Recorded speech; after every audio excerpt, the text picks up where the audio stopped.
Welcome to this edition of Jibber Jabber, the vocal part of the networking magazine. Today's podcast is called Dare to Dream. I recently interviewed Julia Mindar. I have to tell you that Julia is much more than a creative.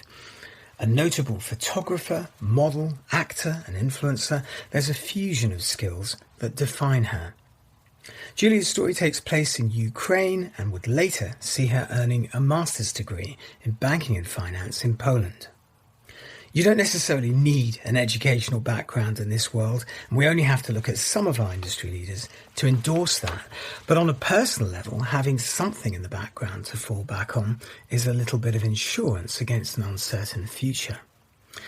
Turning a passion into a means to generate an income is probably on all our wish lists, especially post-COVID. Like most of us, we all encounter a job that we love with a passion at some point in our careers. Julia was no exception, entering the personal training industry, and she took some modelling assignments on board during that time. Somehow, that impacted on her and created some want and need to pursue her fame and fortune in Los Angeles. It's something of a rarity, really, to encounter a person who can work both sides of a camera.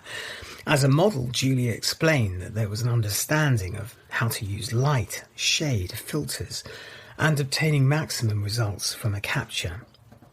This to me was unusual. However, you can see how a model would know the makings of a great photo.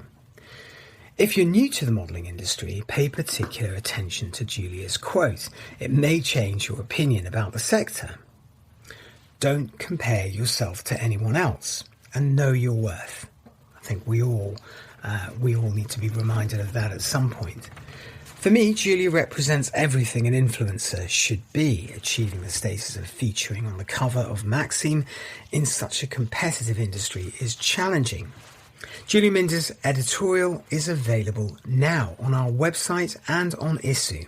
I'll place a link in the podcast description box. Well, that's all the time we have for today. Till next time, bye for now.